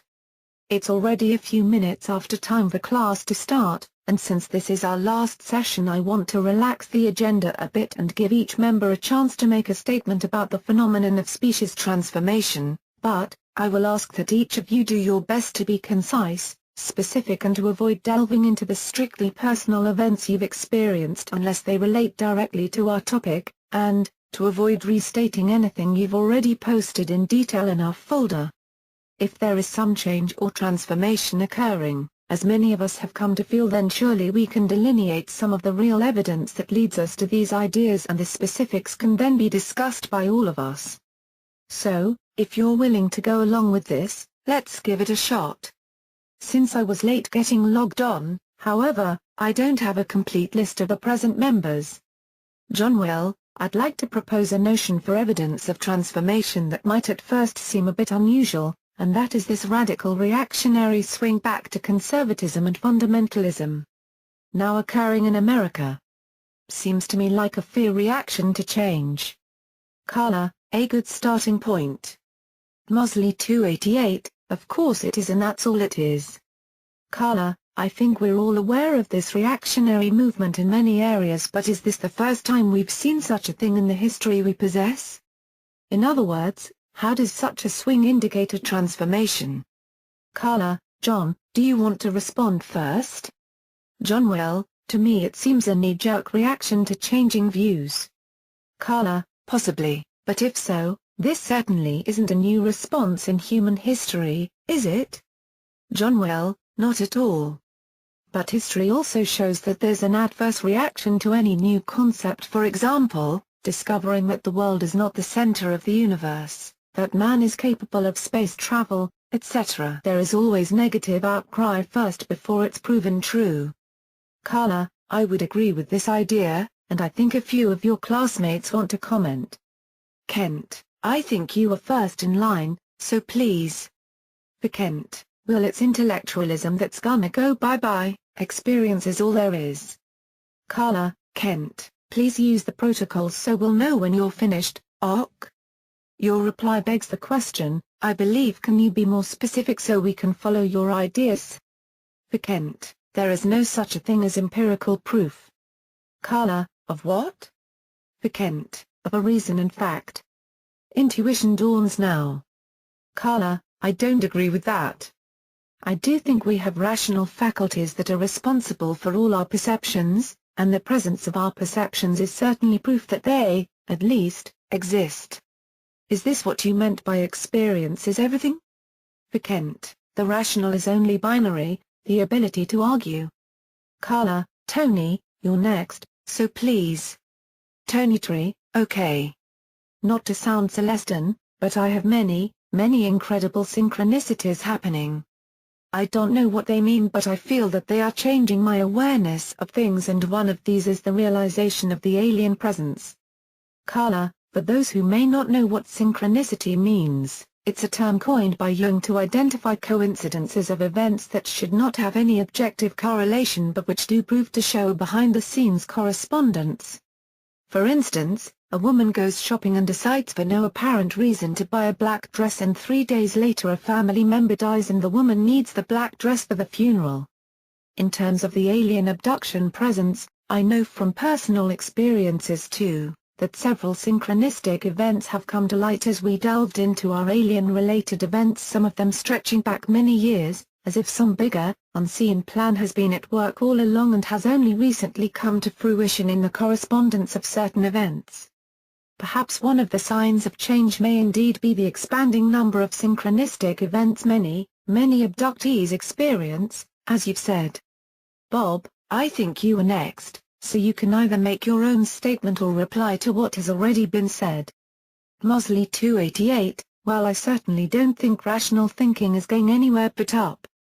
And synchronicity is just the way the universe works, and focusing is the way to be aware of it. But about transformation, you were saying a few sessions ago about your wishful thinking about it. May I mention mine? I think the physical body is going to be transformed by genetic manipulation to be less deceased and to live much longer, and with the improved body along will follow naturally an improvement of the consciousness. Karla, it's my feeling too, that if this transformation is occurring, we surely wouldn't lose the advantages we've already acquired as part of our species' survival, such as our intellectual capacities, but that it would remain intact and would indeed expand along with the other faculties, that is intuition, telepathy, perhaps increased psychokinetics, etc. And if our mentality changes increases, then I would think our physical form would also reflect such changes, as you've indicated. UFO 11, you're next and may either comment on the foregoing or add your own statement. UFO LL, I was thinking about what John said, / Karla, and? UFO LL, whatever happened to the people when Jesus came? Karla, are you still there, UFO 11? I don't understand your question. Can you be specific? Which people, for example? UFO LL, they knew he was coming and some still didn't believe. Karla, okay, I get your question now, but I don't see how it relates to our discussion. UFO LL, new things, changes. Karla, oh, okay, but still I'm confused about your thoughts here. Maybe we can discuss this later? White Lotus, you're next on the list, so. WHTE Lotus 1, nada. Karla, okay, Kent. UFO LL, we know it's coming but some still don't believe. UFO LL, sorry. Karla, Kent, please. For Kent, what we might be talking about is a spiritualization, which may be the abandonment of the physical, which was never primary anyway. Karla, may I argue this? If the physical was never primary, why does it exist? For Kent, a long time ago we fell into protoplasm. Karla, so, doesn't protoplasm exist? And how do you know we fell? Couldn't it be that God, however we may think of the concept, deliberately chose to work through the physical? If so, then it certainly has a great and primary importance. If not, then God made a big mistake. Which is it? For Kent, the physical is an illusion. Karla, prove it. For Kent, there ain't no such thing as a proof that will hold up. Karla, just trying to stretch a point. Bob, I think you want to comment next, so. Mosley 288, could we be getting a question here about the messianic reappearance? And this is a good question, I think, UFO, but should we anticipate an individual to appear as perhaps predicted that will embody the aspects of this transformation as perhaps Jesus did for the change that occurred in his time? Karla, Such predictions and rumors have abounded for a while now, with certain individuals having been identified, their place and time of birth, etc. But in many of these cases, the predictions have pointed to not Christ but Antichrist, and of course, if such a thing is coming, we won't know until afterward. I might add that in quite a few abduction events a figure identifying itself as Jesus has shown up and interacted with abductees, sometimes by imparting spiritual statements, but not always. In one case I've investigated, in fact, the abductee consciously remembered seeing Jesus on the cross, and then Jesus got off the cross and came to the man and kissed him. The man was in an awe-stricken state for several days afterwards, but when he investigated this event under aggressive hypnosis, the image of Jesus vanished, and what he saw then was a typical reptoid, who didn't kiss him but raped him instead. In another case, Jesus came into the abductee's room with a number of greys and told the abductee that the greys worked for him and that they were his angels. The catch in TH's case was that Jesus was blonde and blue-eyed, which of course isn't consistent with what we know of the historical figure. Bob, please. Mosley 288, let me bow out except to say, Kent, material may be an illusion but it is too often so appealing. Karla, D., you're next. Course TA, I don't see the transformation as being recent at all, but the next step in many steps taken by mankind throughout his history. In each generation, mankind was forced to do more. To survive. To move onward, to invent things, then to think more about God, to create things for his environment. To forge outward. To move into new countries. To cross the oceans. And each generation there would be the exception that would stand out from the crowd, such as Jesus, Muhammad, Buddha, artists, inventors, great saints, always society moving outward. Then we crossed the ocean and gradually filled up the land. At the same time, our brains were developing. Evolution, if you will, the fittest always creating the next generation. Then we filled up the land. Women were forced to take a greater role, more was expected of everyone, and humans' brains continue to increase in intellect, and as well in wondering the whys of things. Then when the land was filled almost to capacity, and the land began to deteriorate, mankind is looking for a way to survive. Mankind then looks outward. Into outer space. And into inner space. Thus the seeming transformation. Karla, and this is indeed the evolutionary course we've seen so far. I think the crucial point here involves two things. First, the impetus for change, and second, the fact that our transformation is not the first we've experienced, and I didn't mean to imply that it was so. We need perhaps to think about what the impetus this time may be, if there is a specific cause, or if this is just the way evolution has always worked and will continue. Wolflady, we haven't heard from you tonight, and I would very much like to. Any comments? Wolflady, yes. Wolflady, my belief is that we have for thousands of years coexist with other beings on this planet. I am not sure what the full purpose is, but I do know that more and more people are becoming awakened to beliefs that we are not alone. Karla, when it comes to matters of belief, we don't require external evidence, I understand, but when it comes to matters of knowledge, surely we must be able to identify the reasons for the things we think we are learning. Would you agree? Wolflady, yes. Karla, UFO 11, your comment? UFO LL, Karla, is that the comment? UFO LL, Mary was pregnant like many abductees were, Jesus was missing between 12 and 33. Karla, not necessarily. UFO LL, and he had many of the same powers that ETs do, he rose from the dead and descended into what they say is heaven. So did Mary. What do you think of it? Karla, if one accepts the Bible as absolutely true, that is the case, but the Bible hasn't been verified to universal acceptance, and that's a matter for a completely different discussion. Kent, your comments? For Kent, in the Book of Brahman, man is identified by the ancients as the firstborn, so perhaps we can better understand both our origins and also the return. Karla, a comment quickly for UFO 11, then I'll respond.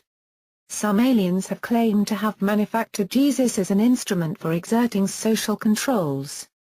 UFO LL, heard that once.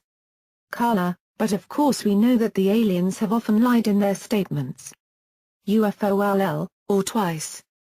Karla, now, Kent, you've brought up a remarkably close to home point. I will post a longer message in the folder, concerning a VR event I was shown a couple of years ago, referring to exactly this scenario. Hope you'll have a look at it tomorrow. Our time has run out a few minutes ago, so we'll close the session for tonight, but I will continue to use the folder for the next week and I hope we can all get our ideas spelled out more clearly there. I don't know when my next class will be scheduled as I'm about to be doing a lot of travel, but ISCNI will let you know when the next class will begin. Please don't forget the folder, and thanks very much for all you've contributed. See you in the folder. Bye for now. Tony Tree, thank you Karla. Course TA, thanks Karla for an excellent discussion. Wolflady, goodbye Karla thanks. For Kent, thanks Karla.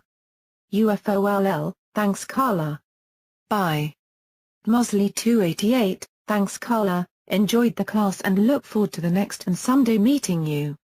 Karla, I would love to meet you all face to face. Let's hope it can happen. Maybe the ISCNI should plan a reunion or some conference? UFOLL, cool. Karla, if you like the idea, let's pass it along to Michael. Bye, all. The end. Thank you for listening.